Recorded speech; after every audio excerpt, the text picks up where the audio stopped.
Anthony Swofford, also known as Swoff, whose father fought in the earlier Vietnam War, speaks philosophically about a soldier whose hands would eternally recall the grip of a weapon, regardless of what else they do in life. Swoff's father participated in the Vietnam War. A drill instructor named Fitch starts talking poorly about Swofford's father and how dishonorable his father was during his time in the U.S. Army, while Swofford and the other recruits are being lined up. Then, in a scene reminiscent to Full Metal Jacket, Swofford is shown being mistreated by a drill instructor while he is a recruit in the USMC boot camp. This helped him realize that it was a mistake to enlist in the Army. Swoff was staring at a picture of his love on the way to Camp Pendleton in 1989, along with the other recruits who had recently finished basic training. The reception officer asks Swofford what his given name is after extending a warm greeting. He brought up the fact that in the 1800s, his great-grandfather had belonged to the same camp. Following that, the receiving officer said he was sent to golf company, which was comprised primarily of mentally ill individuals. At that point, Swoff was the victim of a horrible practical joke played by the more experienced Marines. Swoff was tied in his bed to accomplish by burning into his skin with a hot iron the letters USMC, which stand for the United States Marine Corps. Tattoos are a common kind of body modification among Marines, and this one is particularly popular. The sight of the iron causes him to pass out. After regaining consciousness, he is relieved to see that the senior Marines have replaced the hot iron with a different iron at room temperature later that evening. He is welcomed by Troy, who says to him, "Welcome to the suck." He does it in a cold and collected manner. Swofford meets the affable Staff Sergeant Sykes, a veteran in the Marine Corps, who extends an invitation to Swofford to attend the Scout Sniper training, which was formerly known as the Surveillance and Target Acquisition Course, inside the bathroom. Swoff is ill and has been staying in the restroom of the clinic for a significant amount of time. Swoff was instructed to report to the training on Monday after Sykes left. Later that afternoon at 06:00, Staff Sergeant Sykes calls Swoff for his bugle audition. However, Swoff is late. He begs Swoff to play with his mouth alone after becoming shocked to discover that Sykes is simply playing with him. This was just another way Swoff was exploited. The other recruits in Swoff begin their intense core training. They spend a lot of time training their sniper skills, running, and hiding in the bush. Troy served as his spotter when he was elevated to the post of sniper following arduous training sessions that claimed the life of another trainee. The newly promoted recruits were given instructions on how to perform a rifle pledge. Not long after that, Iraq launched an invasion of Kuwait, and shortly after that, Swofford's battalion was sent to the Persian Gulf through a commercial airplane to take part in Operation Desert Shield. During their meeting with Lieutenant Colonel Kaczynski, the battalion commander, they were given the order to capture the target called Saddam Hussein. The defense of the oil fields is their primary responsibility. The unit is then transported to its base of operations. Marines are ordered to drink water, wait, scout the surrounding region, and familiarize themselves with the dry climate, despite the fact that they are really ready to engage in some actual battle. The Marines wear their gas suits while training under the scorching heat in the desert. It is currently their 62nd day in the desert.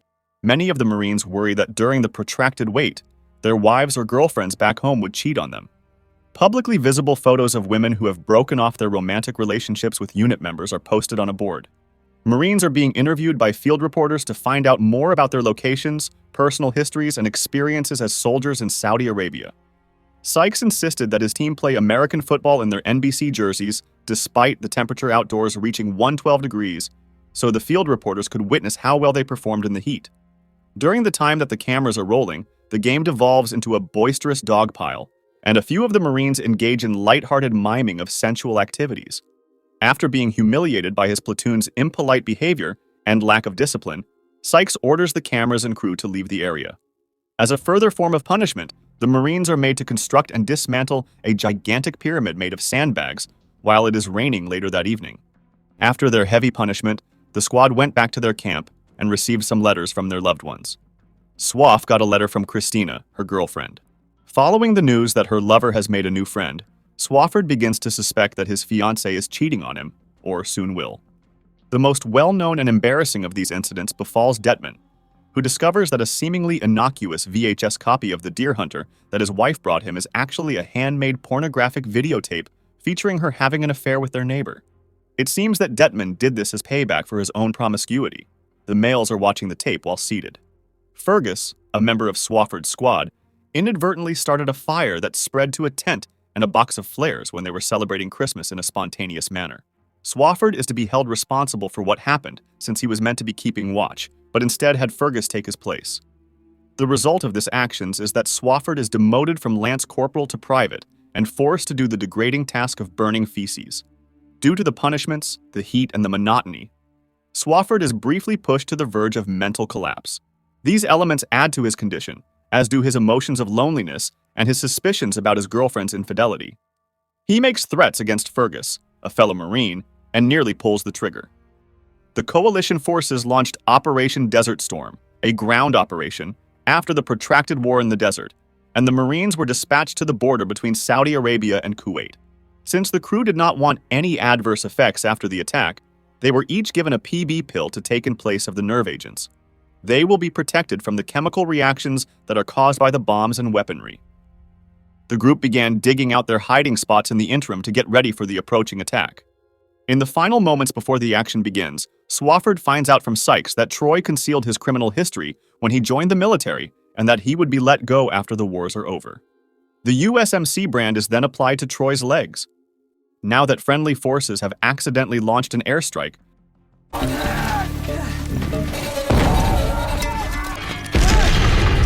the Marines are moving across the desert without encountering any resistance from enemy forces below.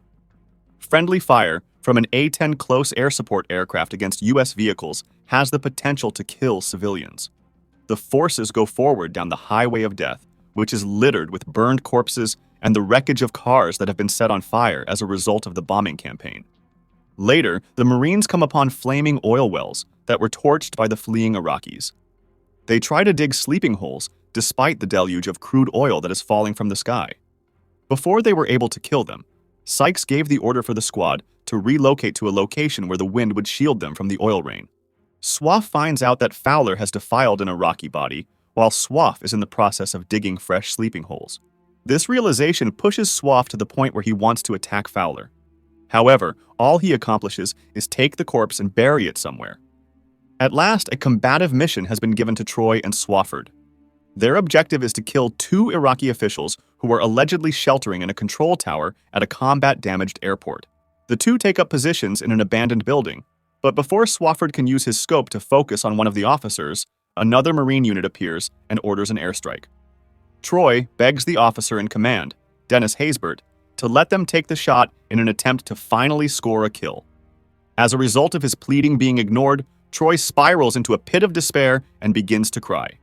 After just a few moments, American airplanes begin to strike the airport. Swofford and Troy lose track of time while standing about in a stupor at the location, causing them to miss their pickup. As darkness falls, they make an attempt to explore the desert, but end up getting lost. They are terrified by screams that can be heard in the distance, and when they become aware that the noises are emanating from the other side of a hill, they readjust their weapons and get ready to descend. They hear voices and see what seems to be an encampment in the distance, but as they get closer, they realize it is their base camp, and the voices are Marines. They find out that the war is finished, and then they celebrate this news by having a bonfire. There are a lot of Marines. Swofford reveals to Troy in a scenario that is pivotal to the plot that he has never shot his weapon, to which Troy responds, "You can do it now." The other Marines, who had also never had the chance to fire their guns, then follow his example and empty the magazine of his sniper rifle into the night sky. As the film closes, soldiers are returning home. To celebrate their victory, the soldiers march through the cities in a joyous procession. The mood on their bus is instantly disrupted when a disheveled Vietnam veteran, who is likely still traumatized by the conflict, gets on and congratulates everyone. Swofford and his fellow soldiers were released and sent on their own ways not long after they arrived back in the United States. Swofford travels back to the house he shares with his girlfriend, only to find out that she is seeing someone else. Fowler is seen spending time with a female at a bar, Kruger is observed in a corporate boardroom, Escobar is an employee at a supermarket, Cortez is a father of 3 children, and Sykes is observed continuing his duty as a master sergeant in Operation Iraqi Freedom. Swofford finds out about Troy's passing during an unannounced visit from Fergus, which takes place some undefined period of time later. After attending the burial, during which he caught up with several of his old acquaintances, he thought back on how the war had changed people's lives. Thanks for watching.